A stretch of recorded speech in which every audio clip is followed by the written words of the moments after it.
A paz do Senhor, meus queridos irmãos e amigos. Vou falar um pouquinho aqui sobre a história de Jó, mais especificamente no seu livro, que fala nos 3 primeiros capítulos a respeito da vida deste homem, que é um dos personagens mais conhecidos de toda a Bíblia.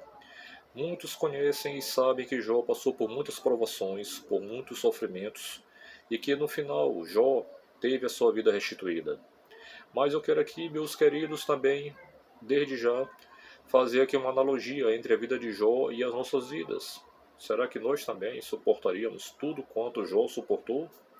Será que nós também, de alguma forma, não teríamos um momento ou outro de fraqueza, dos conflitos por conta das dores e dos sofrimentos? Não viríamos a blasfemar contra Deus? Então eu deixo essa pergunta. Antes mesmo de mencionar o texto, eu deixo essa pergunta para a nossa reflexão. Mas eu quero aqui lembrar acerca de tudo quanto a Bíblia fala sobre este homem, porque a Bíblia começa revelando o seu caráter, como um homem íntegro, reto, temente a Deus e que se desviava do mal, como sendo também um pai de 10 filhos, sendo 7 filhos homens e 3 filhas mulheres, e também que tinha 7.000 ovelhas, 3.000 camelos, 500 juntas de bois e 500 jumentas, e muitos empregados ao seu serviço. E a Bíblia também fala que seus filhos, cada um dos seus filhos, se reuniam uns nas casas dos outros a cada dia, e comiam e bebiam, faziam banquetes, e isso era para Jó um motivo de preocupação. Mas por quê? Porque Jó dizia no seu coração: se porventura meus filhos pecaram contra Deus e blasfemaram contra o Senhor, então o que Jó fazia? Se levantava às madrugadas e intercedia por cada um dos seus filhos, oferecendo holocausto segundo o número deles. E a Bíblia diz que também, em um determinado dia, que vieram os filhos de Jó e se apresentaram diante do Senhor. E também veio entre eles Satanás. E o Senhor perguntou para Satanás, num diálogo do que ocorreu no mundo espiritual: de onde vens? E Satanás respondeu: de rodear a terra e passear por ela. Satanás, mais uma vez, se apresenta aqui como um agente do mal, como um turista maligno que veio para roubar, matar e destruir. Então Satanás incita a Deus e questiona sobre a veracidade, sobre a retidão, sobre a santidade, sobre tudo quanto Deus deu testemunho a respeito do próprio Jó. Então, meus queridos, Satanás, naquele momento estava incitando, porque ele dizia: mas como é que Jó não vai te temer? Como é que Jó não vai ser um homem obediente? Como é que Jó não vai ser fiel a ti? Como é que Jó não vai andar em retidão diante do Senhor, se o Senhor o tem abençoado de todas as formas? Então Satanás coloca em dúvida a integridade de Jó. E Deus, que já conhecia o coração do seu servo, como ele conhece o teu coração e o meu, então Deus permite que Satanás vá e toque nos bens de Jó e nos seus filhos. E é isso que acontece. Cada vez que acontecia uma tragédia, um dos servos de Jó vinha trazer a notícia: olha, aconteceu tal coisa. Vieram os inimigos e tomaram os bois, tomaram as ovelhas, tomaram os jumentos, tomaram os camelos. E por último, o último servo que veio, que escapou diante de uma tragédia que aconteceu sobre a casa de um dos filhos de Jó, do qual estavam reunidos todos os 10 filhos. E Jó, o que foi que fez? Depois que tudo isso aconteceu, diante de todas as tragédias, Jó simplesmente raspou sua cabeça, rasgou a sua veste e se lançou no pó e adorou o Senhor. E ali ele disse para sua mulher: nu saí do ventre da minha mãe e nu voltarei para lá. O Senhor me deu, o Senhor tomou. Bendito seja o santo nome do Senhor. Porque naquele momento, querido, meu amigo, imagine só a dor que este homem estava sentindo. Imagine só a dor imensurável, a perda dos seus filhos, que era o principal bem que Jó tinha. Não eram seus animais, não era sua propriedade, não eram seus servos, mas sim os seus filhos. Mas Jó não blasfemou contra Deus. E novamente Satanás vem diante do Senhor. E ali novamente incita o Senhor para consumir a Jó sem causa. E Deus permite novamente. E Satanás dessa vez vai e toca na saúde de Jó. E gera no seu corpo úlceras malignas. E Jó pega um caco para se raspar. Tamanha dor que Jó estava sentindo. E a sua mulher olhando para Jó ali nas cinzas, diz para Jó, diante daquela cena: Jó, tu ainda retens a tua sinceridade. Amaldiçoa este Deus e morre. Meus queridos, muitas pessoas criticam a mulher de Jó. Muitas pessoas condenam a mulher de Jó. Muitas pessoas censuram a mulher de Jó. Mas imagine vocês, mães, se você perdesse o seu filho. Um filho já é uma dor imensurável, quanto mais 10 filhos. Então aquela mulher, ela falou aquilo num momento de desespero, num momento de uma grande dor, de uma grande angústia. Aquela mulher estava passando pelo maior pesadelo da sua vida, meus irmãos. Então ela falou aquilo naquele momento de grande dor, uma dor imensurável.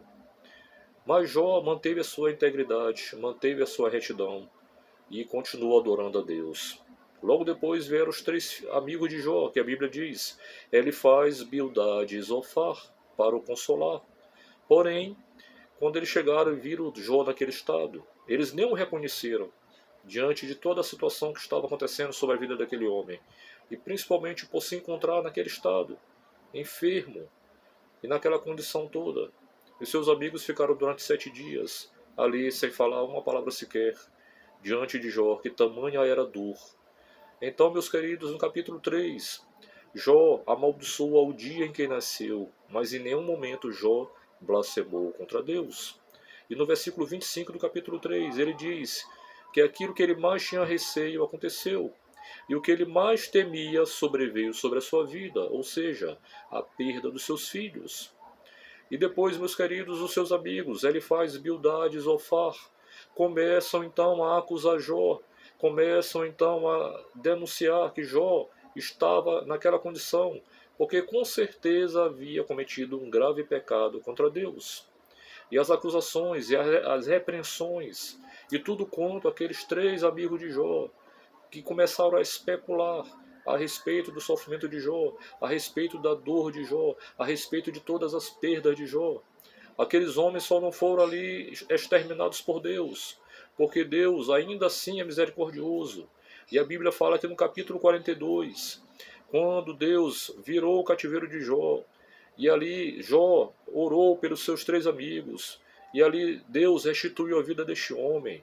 Jó teve novamente, dessa vez, tudo em dobro. Dessa vez foram 14 mil ovelhas. Dessa vez foram 6 mil camelos. Dessa vez foram 1000 juntas de bois e 1000 jumentas. E mais de 10 filhos. 10 filhos no céu e 10 filhos na terra. Deus restituiu a saúde daquele homem. E aquele homem teve a sua vida restituída de tudo quanto havia perdido. Glória a Deus. Agora trazendo para a nossa reflexão, meus queridos. Será que eu e você, diante de tantas situações, será que nós também, em um momento ou outro de uma dor imensurável, como esta mulher de Jó passou, e tantas outras perdas, e tantas outras situações adversas que na minha vida e na tua vida já vieram sobre nós? Será que nós também, em momentos assim, de conflitos também, nós não atribuiríamos a Deus todas esses problemas, essas tribulações? Culparíamos a Deus e blasfemaríamos contra Deus? Meus irmãos, o livro de Jó nos mostra claramente que Deus está no controle de tudo, e que Deus é soberano sobre todas as coisas, e que Satanás só tocou nos bens de Jó, na família de Jó e na saúde de Jó pela permissão de Deus. O nosso Deus não perdeu o controle de nada, meus irmãos. Satanás, é fato, ele tem um poder? Tem. O poder dele é limitado, mas ele só vai até onde Deus permite. Então, meus queridos, diante de todas as situações, a Bíblia nos fala também, queridos, em 1 Coríntios 10, 13, que não veio sobre vós tentação senão humana, mas fiel é Deus, que não vos deixará tentar acima do que podeis. Antes também com a tentação vos dará o escape, para que possais suportar. Muitas são as aflições do justo, mas o Senhor o livra de todas. Vinde a mim todos vós que estáis cansados e oprimidos, eu vos aliviarei.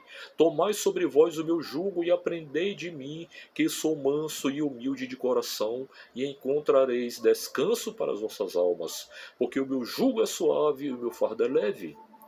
O Senhor Jesus Cristo fala na sua palavra, irmãos, que mesmo diante de tanto sofrimento, de tanta dor, Eu não estou aqui banalizando de maneira alguma. Talvez você esteja passando neste momento da sua vida pelos piores dias da sua vida. Talvez os maiores pesadelos vieram sobre a sua vida. Talvez aquilo que você mais temia sobreveio. Talvez aquilo que você mais tinha medo de acontecer, aconteceu. Mas eu quero te dizer, Deus não perdeu o controle de nada, meus irmãos. Continue perseverando em Deus. Continue confiando em Deus. Mesmo que muitas vezes pareça que não há mais esperança, mesmo que, não, que muitas vezes talvez pareça que não há mais solução, mas o Senhor Deus está no controle de tudo. Ele está no controle da tua vida, Ele está no controle das tribulações, Ele está no controle de todas as adversidades, de todas as lutas. Jó não blasfemou contra Deus, Jó manteve a sua retidão, a sua integridade, Jó se manteve fiel ao Senhor até o fim. E a Bíblia nos fala que a sua vida foi restituída. O Senhor Deus, Ele é o mesmo de ontem, de hoje e eternamente. Ele é o Deus de Jó, Ele é o Deus de cada um de nós. O Senhor não mudou. Ele está mais uma vez te dizendo, confie nele, mesmo que pareça que muitas vezes o Senhor te abandonou, mas Ele jamais abandonará você. Pode, se uma mãe esquecer-se do seu filho que ama, do filho do seu ventre que não se compadeça dele? Mas ainda que todavia esta venha se esquecer dele, eu jamais me esquecerei de ti. Eis que eu tenho o teu nome gravado nas palmas das minhas mãos, diz o Senhor.